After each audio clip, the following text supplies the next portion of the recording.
the studios have broken up with the television stations, but didn't tell them. It's like it's like the studio said, "I have a new hot girlfriend," and didn't even send them a text.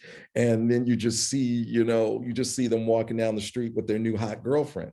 The studios are madly in love with streaming and their own streaming platforms, and so they're taking their enormous resources and they're producing content for their streaming platforms, and they are not taking the risk and they're not supplying to the broadcast television stations the way they used to.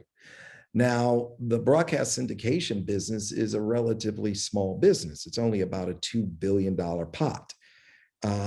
Streaming, they're chasing an almost an infinite amount of revenue.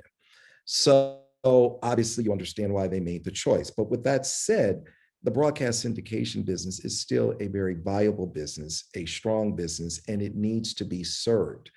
We have an enormous amount of real estate on broadcast television stations, and we will continue to garner more because we are 1,000% committed to taking care of the television stations and serving their needs.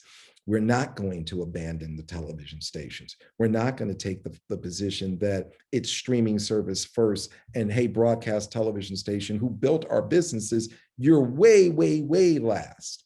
These television stations need content. They can't run news 24/7. They can run it a little bit, but you're going to get into news fatigue, and it's just not going to have the impact. You need other shows to help layer in audiences that you can then bring into your news. Because if you lay, in my opinion, if you layer in too much news, then you're going to start to erode.